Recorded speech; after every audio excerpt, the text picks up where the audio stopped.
Peace and love. And we back with another episode of the Real Raw Thoughts podcast. I'm one of the hosts, Migs. To my left. True definition. To my right. Max Days, aka Scud Swoosh. Peace, y'all. Today we got a special guest. Our brother Dom, aka Mitch Mula, came to tap in with us, talk a little bit about what he's going on in his life and what he's been up to the last couple of months. So yeah, introduce yourself real quick, brother. Yo, everybody. Appreciate y'all having me first and foremost. My name is Dominique. I go by the production name Mitch Mula. I'm a music producer. Also, I own an NFT IP, Avatar, Little Bitcoin and Crypto Money Records, along with my partner, Television. I do a lot of different things, wear a lot of different hats, and we're here to do it and chop it up. Hey. All right. So yeah, pretty much we're just gonna ask you a couple questions, and then from there you can elaborate however you want to elaborate. Right. Pretty much, I saw that you was getting into the NFT space and into that field. You also are a producer and an artist at the same time. So I wanted to see, before we start off, like which one of the ones, which field do you like most? Being an artist or being a producer? It depends on how I'm feeling in any given day. You know, some days I don't feel like making a beat at all. Some days, actually, for the last maybe couple weeks, I didn't really make a lot of beats. I just wrote a lot of songs, and none of those songs were for me.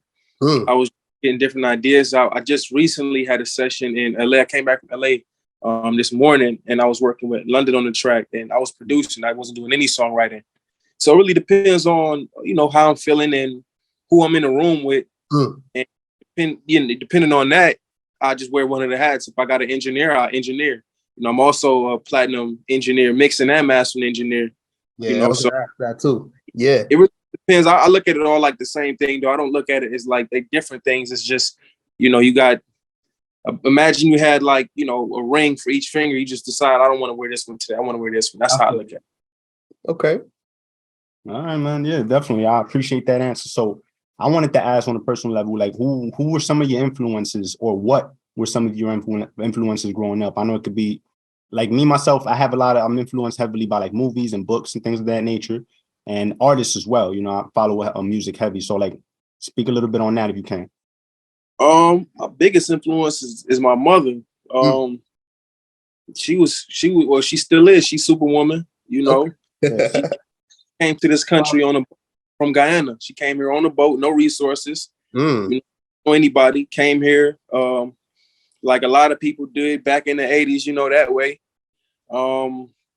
Just seeing her, what she was able to do and accomplish with zero resources, it turned me into a person that has extreme dedication, drive, perseverance, and I don't make excuses for anything. So yeah, that was really the only person I really looked up to. I had like, soccer players. I played soccer growing up. So soccer players who I kind of modeled my game after, or like different people I like for different things, but I never wanted to be like a particular person except her. Okay. That makes sense. Shout out to Mama. Wow. Okay, I have a question to ask you. Like anything else inspire you? Did you have like a movie or a book that inspired you to make music? Or funny enough, I have videos of myself, like doing concerts at home when I was like 3 and 4 years old, listening to Garnet Silk and like Buju and Barris Harmon. I'm Guyanese, so we grew up on roots reggae, but nothing ever drove me to be a musician or a producer or artist. My father, my biological father, he's a music producer. Well, he was a music producer. So when I lived with him in Ohio for 4 years, I would be in the basement, like in his studio. I'm playing the video game or stretching or whatever I'm doing, and he's making music. But I never once touched the equipment or like, I want to do this to it. It never crossed my mind. I never thought in a million years I'd be doing what I'm doing now. I was an athlete my entire life. Sports was everything and only thing I knew. So this was something I just kind of picked up, when I tore my knee and playing college football. But I read a lot of different books inspired me. They just, fed my interest for learning and information. But yeah, I never thought I'd be doing this. So yeah. Okay. Nice. So you grew up with music influenced by your parents, or I'm sorry, what was gonna start? Yes, I'll take it. I'm sorry. Yeah, that's your question. But yeah, I grew up like I'm Caribbean. Like I said, I'm Guyanese. And in the Caribbean, sound systems is a big thing. Mm-hmm. You know what I mean? My mom had a fat sound system at the crib, but like the big speakers on the sides of the TV, the EQ, Wow. like all of that. So I would EQ songs, and I would like. Actually, funny enough, I've been in the music. I was making mixtapes, like literal cassette tapes. Like I would listen to the radio. I had a boom box, and I would put the tapes in, and I would record certain. I would sit by the radio and record certain songs. You know that I went from that to when LimeWire came out. I was making CDs and I was selling. And it's funny. I just remembered all this stuff now. Like I used to sell CDs at school. I used to sell mixtapes at school. So I've been kind of making music in a way, but never like, yo, I'm like, this is what I do. I was just selling CDs at school to, you know, I get enough money. Now I could go buy me and my sister some snacks after school at the vending machine. But like, yeah, it was never something I thought about. I always loved it though. I was always fascinated about music, drum patterns especially. Okay. Yeah, man. I think I could definitely relate to that because being from the Caribbean ourselves, we Dominican. And you know what I mean? My mom had a fat ass sound system as well. You know what I mean? She always blasted music. And I grew up doing the same. You know, listening to Hot 97 Power 105, recording songs, mixing them, had a little mixtape. Mixtapes, yeah. But you know, speaking of music, you know, another question that I had is, you know, we noticed that you got a few placements and plaques with a few artists. One of them being Juice WRLD for over 500,000 sold, and another one from Lil TJ. You know, we're from the Bronx, so we kind of like, you know, speaking on Lil TJ a little bit. What was your involvement in those records? If you want to speak a little about that. Yeah. So actually, to correct you, the Juice WRLD record is, I know my plaque says 500,000, but it just surpassed 1 million, so it's certified platinum. Wow! Congratulations! Thank you. Yeah, congrats. Appreciate you. It happened a few months ago, but my involvement with Juice WRLD's album, I started there. So with that, I found his Instagram around like October 2017. October. He had like maybe 800 followers. It was a low amount of followers. I was drawn to the music because I just liked it. It sounded different. I liked the rawness of it. I forgot what song I heard. It was a video where he was wearing shorts and he was like running in the field. He was like in the field. So I forget what it is. I go to the story though. But my management company at the time, they were working with an artist named Four. He's on Black Ink Chicago. So they were planning a trip for me to go out to Chicago and work with Four. And I told them I wanted to work with Juice as well. So luckily enough, Four and Juice had the same mutual friend, DJ Victorious. And they were setting the sessions up, and I told them, like, yeah, I definitely want to get in with Four. That's the homie. But I want to work with this kid too. I think if me and him get together, we can make something dope. That's verbatim what I said. This is before anything happened. I didn't, you know I didn't know what I was getting myself into. I didn't know what was about to happen. So we went there, went to Chicago, did a session with Four, met up with Victorious. We had a session with Juice, I think the day after.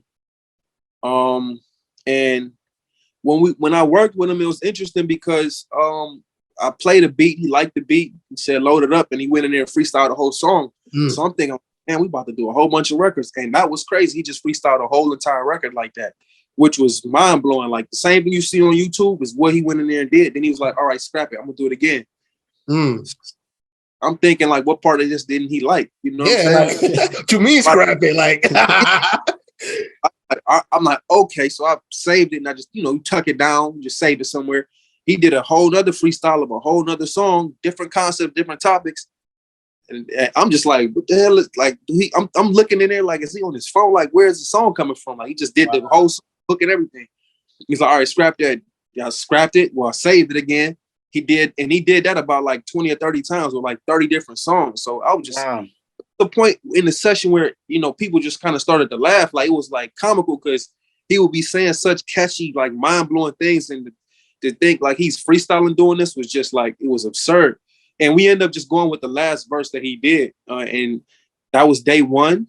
We did that for like 3 more days. And he did that over every other song we did. He just, freestyled a bunch of records. But to make the story shorter, I was immediately a fan of the music, a fan of what he was doing, especially seeing that. At that point, I had worked with Yo Gotti, T-Pain, T.I., Pablo Juan Ness. I worked with a lot of different people with different skill sets, but I never seen anything like that. It was like some type of I don't know, it was like some type of some superpower. So it was insane. I didn't understand it, but I was like, okay, this is crazy.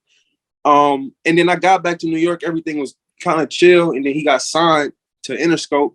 And then it just blew up, like literally just like that. From February to the album came out on May 23rd, from February to May 23rd, it was just like everything just kind of started to happen for him. And I'm just watching it like, oh shit, I'm a part of this moment, which is dope. Rest in peace.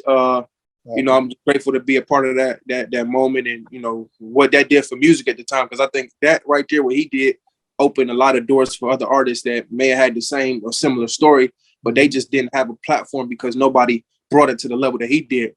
But yeah, that's Juice situation. Me and him did a bunch of other records, which ended up getting leaked, unfortunately. But I don't know. We'll see what the label decides to do with it. But little TJ situation is interesting as well. I met TJ's A&R, Lou, who's now, I forget his position at Sony, not Sony, but Columbia, same thing. I think it's vice president of A&R. He has a big position at Columbia, nonetheless. When I met Lou was at 300, or working with 300 in some capacity. And when I met him, he instantly liked my music, and we just kind of clicked from there. We became homies after that, and then he got TJ and brought TJ over to Columbia. He was telling me like, "Yo, this kid's next. He's next. And I'm all right, like, let's do it then. So with TJ and Asian Dog, that came out, went well. And then he sent me the song Leaked that TJ did. This is before TJ blew up. This is like TJ's buzzing. I mean, y'all from the Bronx, y'all know he was kind of buzzing at one point. And then it just like the buzz turned into he's global. So he sent me the Leaked record, and he was like, yo, I need you to master this. They like the other records that you did. I want you to master this for me. I didn't tell him this, but this was my first time mastering the song. I never mastered a song before, but I'm up for a challenge. You know what I'm saying? I come from a very competitive household. So you send me a song to master, I'm like, all right, cool, let's figure it out. Oh wow! So did you prepare for the mastering? Sorry to interrupt. Like, did you watch video? Because usually I like doing a little bit of engineering, and one of the things I got to do is look around. Oh, I didn't do any of that. I'm gonna tell you exactly how it went. This is the first time I'm telling this story publicly. Also, I told other people this story, but so he sent it to me like, yo, I want you to master it. He sent me the MP3 over. I'm like, all right, bet. So I get the MP3. I don't know anything about mastering, you know. I'm just thinking, how do I make this sound better than what it sounds like? Like if I was listening to this this has to sound like the stuff I'm hearing on the radio. Yeah. Oh, and I believe I got a pretty good ear and I could bring it to that quality. So when he sent it to me, I didn't have Pro Tools at the time. I didn't have Logic. I had a laptop, and I didn't use the speakers. I used what I did was I used the speakers on the laptop itself because it's bad quality. So one thing I know about like mixing and mastering is you get a truer sound if you use like worse equipment almost. Like you got the not a worse equipment, but you know what I'm saying, use the NS10s. The NS10s sound wise, they don't compare to what's out right now, but you get a truer mix because they're not the best quality. So I use the laptop headphones, but then I cross-reference the laptop headphones with some AirPods. You know what I'm saying? I mixed it right on FL Studio, and I use multi-band compressor 2.4. Anybody that use FL Studio, they know what that is. It's not the most high-tech, sophisticated piece of equipment. It's a simple, straight to the point. And I mastered it on FL Studio. I sent it over. They loved it. Now I think it's a multi-platinum record now. And Lil Wayne jumped on the remix. So shout out to Wayne. Wow. Lou, everybody. Thank Lou again also for that opportunity, because like I said, that was my first time mastering a record. I don't think he even asked me if I mastered a record before. He just trusted me. He trusted your ear on it pretty much. Yeah, and that's something that is important with A&R. You know what I'm saying? Like, for sure. It's not necessarily an accolade somebody has. It's about, can they get it done? And like, you know, as a part of the job of being an A&R, you find an artist. That artist not necessarily going to be the biggest artist in the world. He might be somebody like TJ or Fabio, or an artist that's kind of buzzing, but you know, it takes somebody to see that in them and help turn them into what they're gonna become. So yeah, that process was interesting. And then, you know, shout out to TJ, seeing him go from, you know, where he was at when Lou first spoke to me about him to where he at now. And he just got out of hospital too. I'm glad he got a good recovery as well. Salute to TJ. That's a fact. So yeah, the last couple of years we've been hearing more and more about like the crypto and like NFTs. How did you get into that space? Man, so I've been involved in crypto since 2017. Funny enough, I moved to New York in 2017. The day I moved to New York, I jumped in a taxi. Was it a taxi or Uber? And my Uber driver put me on the crypto. Oh shit! Like it was like God sent or something. Like he put me. Like I got in the taxi. He asked me the first question. He asked me, "What do you know about Bitcoin?" And it's 2017, and I got friends that they do what they do. I knew about Bitcoin, but from a different type of in a different way. I didn't know about it in the way that he was speaking on it. So he put me on, showed me Coinbase for the first time. And he told me about Ethereum, Litecoin, and a bunch of other stuff. So instantly I was interested because I understand what a decentralized financial structure could do for people that, like we live in a system right now that's only designed to benefit certain people. Without going too far into detail, like you even have banks like Wells Fargo who's getting called out for discriminating against minorities when it comes to loans and in situations like that. So at that time I never felt that type of energy or that situation for me exactly, but I know it exists and it's been going on to our people, against our people for the longest since probably since we've been in this country. Or I ain't gonna get into that, but we feel you on that though. We've been here before they got here, you know what I'm saying? But yeah, to get back to the story, I understand what that type of financial structure could do, for anybody, not just minorities or majority, not just for us, but for the whole global economy, because it is in shambles and it's not serving its purpose to benefit the people. So I got into it and I believed in it and I trusted it. Invested some money into it, lost some money, made some money, went through that. But it was in November where my partner Television and we linked for the first time. And when we linked up, he's into hip hop as well. He's doing visuals. That's my partner with Lil Bitcoin. He did visuals for Cardi B, Pop Smoke, Juice WRLD. He's got a long list of people he's worked for as well. So with us both having the love for hip hop and cryptocurrency, we came up with the concept of Bitcoin, a decentralized avatar rapper that's also a superhero designed to protect decentralization from the fiats. And the fiat, actually, matter of fact, I'll show y'all right now as we talking. Yeah. The fiats has a relationship with Lil Bitcoin like Neo has with the agents in the Matrix. Okay. So even when I started the story off talking about the financial structure is used to enslave people and that type of thing, it's if you watch the Matrix, you understand like it's the same concept. This is actually a comic book from our last NFT we did. So if you bought the comic book PDF and you have the access pass, then somebody just called me. Then you would have gotten this. I don't know if y'all can see it, but came with it. Yeah, you would have got. You said what? It came included with it. Yeah, they come included with it. So we actually shipping these out. We should have the contact forms this week, but we shipping those out to our holders. But long story short, yeah, that's how I got involved in crypto, and ultimately that led me to the NFT space. We created the character Lil Bitcoin. There was no platform or space for Lil Bitcoin to exist outside of just being an Instagram meme or a gimmick or something like that. Yeah. And in 2021, with the emergence of the NFT space and kind of semi-mass adoption, we implemented it there. And, here we are a year later, and Lil Bitcoin is responsible for generating over $2 million in sales in NFT. Oh, wow. So what about the meta level? Can you elaborate? The crypto money meta label, how do you get it? Like, how do you make that happen? Yeah. The Crypto Money Records meta label. So sorry, somebody keeps calling me and texting me. But fine. The Crypto Money meta label. So what that is Lil Bitcoin is a rapper. So with Lil Bitcoin being a rapper, it's got to be record labels, right? So Lil Bitcoin is actually the founder of Crypto Money Records. That's his record label. Side the story, Lil Bitcoin. So this is what we do, right? You got record labels that exist in the real world, then you have meta labels. So the concept of a meta label is basically the dream concept of a record label, but done in Web3. So Tiller actually had a diagram that explains it. But in a record label, you have the label, then you have the artist, and you have, the departments of the label, marketing, finance, all of that.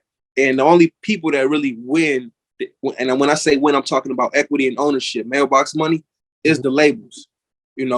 the artist doesn't get a large share. The producer gets a smaller share of that, and I don't know what the rest of the people in the building get. Yeah. You know, it's kind of like you just feeding this beast the whole time. But in a meta label, you would have the vocalist, who's the person who's doing the voice, because obviously it's an avatar. The avatar's not getting paid because it's not practical. Mm-hmm. You got the vocalist, you got the producer, you got the person who's designing the visuals. You have the PR, like Lexi, you just met. And you have those people that are involved. That comprises of the label. So when payments happen, those people are getting paid. Those people are retaining equity and ownership. So it's basically you feeding the team instead of this one person. Instead of that one artist being a superstar, you have these people now where, oh, the PR person is dope. The visual artist is this person. This person who writes the script is this person. The person, you know what I'm saying? So it's really the concept of a meta label is literally you taking the star power away from not away from them, but you taking that star power and the financial basically benefits of the label and the artist, and you breaking it down to feed 5 people instead of feeding one person or a little bit that one person, and the rest just goes to this entity that's owned by somebody or some people. You know what I'm saying? Yeah. You just spreading the wealth. That's what it's doing. Heard you. Okay. Mm-hmm. Okay. So like I saw the other day that Capitol Records, they signed an AI rapper. Any thoughts on that? Yeah, it's funny, man. That's a whole story because I actually wrote and produced 7 songs for that artist. So I'll take you back. This is the first time I'm telling this story publicly also. But I'll take you back to this is last year around March when we dropped our first NFT on Foundation. One of the people who owned the company actually approached us, interested in Lil Bitcoin. He wanted to basically sign Lil Bitcoin to their company, which ended up doing a partnership with Capitol Records. So just to be clear, FM Mecca was not created by Capitol Records. It was something acquired by Capitol Records to another company. The other company wanted to acquire Lil Bitcoin, and I declined because something about me is if I don't understand what I'm getting into, I'll respectfully decline. So this company wanted to basically take ownership in Lil Bitcoin, ownership in Lil Bitcoin. I haven't been in the space up until that point. I haven't been in the space long enough to know what I own. I don't know what I own. I could be giving you, let's say you wanted 20%. I could be giving you 20% of $1 billion, or I could be giving you 20% of $10. Mm-hmm. Either way, I'm not comfortable because I don't know what it is I own. Let me understand what I own first, and that's with that situation. That also goes into me when it comes to publishing. When I first started getting publishing deals from record labels, I don't know what it is you offer me this big amount of money, but I don't know what it is I'm selling you because you giving me money for something. I'm essentially, this is a business that we do. I'm selling you something. You acquiring something from me. So with that being said, he actually brought Mecca up, and that's the first time I ever heard of Mecca. It was like this AI avatar. It was, big on TikTok, trolling and doing that type of thing. And I thought it was interesting because it's like, this is what Lil Bitcoin is doing. The difference is that I own Lil Bitcoin. Lil Bitcoin's a rapper. He's getting, he's getting production from a multi-platinum producer. Mm-hmm. He's getting visuals from television, who's a world-renowned artist. It's like, okay, I can see how this can fuel the ecosystem of avatar artists. So I was, I didn't see much of Mecca. I just seen like he showed me a couple videos, and it was like, okay, cool. This is kind of like y'all kind of doing like a little Bitcoin thing. You know what I'm saying? That's really all I seen. And I was like, all right, that's dope. Left it alone. Then, when Mecca got signed in April, I think April or March of this year, they Capitol brought me in to do records for them. Like I said, I produced and wrote a bunch of songs, and I'm still oblivious of, all of the wild stuff that's going on with Mecca. Like I'm just, I get brought into a room. So if I get brought into a room with an artist right now, I'm not going to go and check their history and what they did in middle school and high school. I'm not going to do extensive homework on them as an individual. I'm just looking at, okay, give me the concepts. What is this person about? How do you know what I'm saying? Like I'm asking simple, and then I take that and turn it into songs, or I take that and turn it into a moment. But we did a bunch of records, and then all of this, I guess this racism stuff started coming out and got brought to my attention, which I wasn't aware of. The Capitol dropped them, and when they dropped it, I just didn't know what was going on because I just spoke with them about they about to drop the records.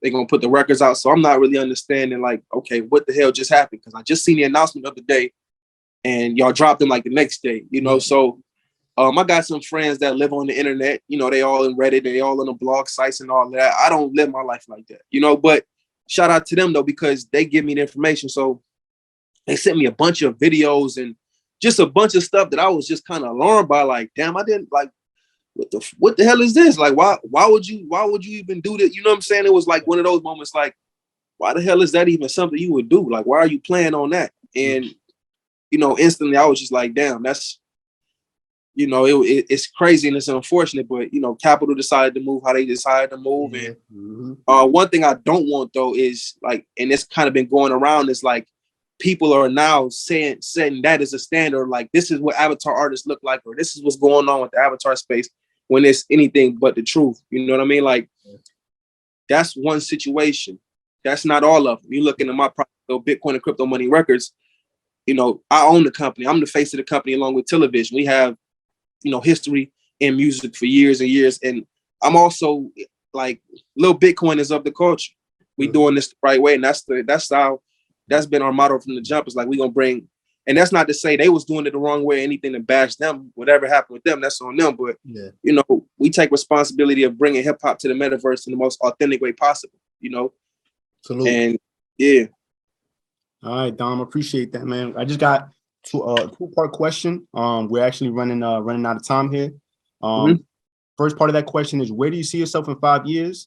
And is there any advice that you would like to leave with any of our listeners that are right now? I see myself at in 5 years is being known as somebody that created something that wasn't there before.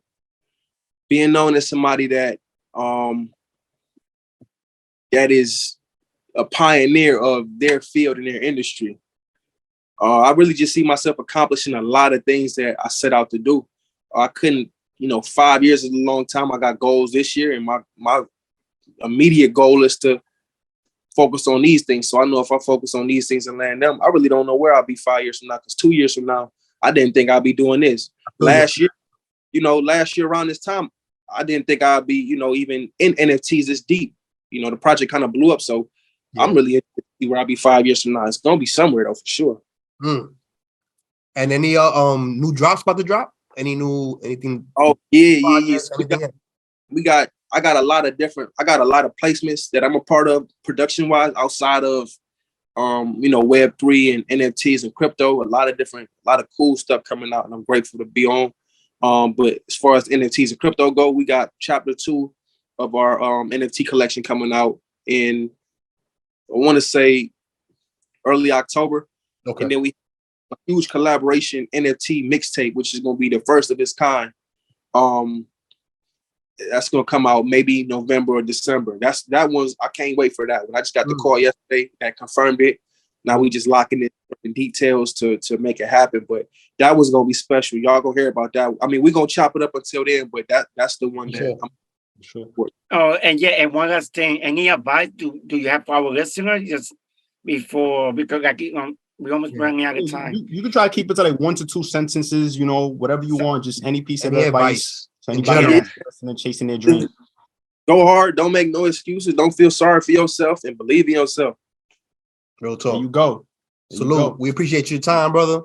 Nah, thank you. Back into you soon. You know what I'm saying? We'll keep chopping it up behind the scenes and all that. Hopefully we could meet up in person one of these days, maybe in the studio, or we come to you, you know. And because we also artists and producers too, so we would like to collaborate with a lot of different artists and producers like yourself. So hopefully we can chop it up soon. Hit me up on the gram, Instagram.com/Mitch Mula. It's all one word. Appreciate it. We appreciate it. On there, I'm pretty sure you can find your link tree with all of your links and all of that, right? Yep, exactly, for sure. Everything is on my Instagram. There you go, people. So all his information is going to be down below in the comments. Please like, comment, subscribe. Go and follow him. Very dope producer and artist. Look out for Lil Bitcoin and all the projects that he's working on. And this has been another episode, aka interview of the Real World Thoughts podcast. I'm Max Days. Megs. True definition. And salute. Mitch Mula. Mitch Mula for y'all. Appreciate y'all, man. Peace. Thank you. Thank you.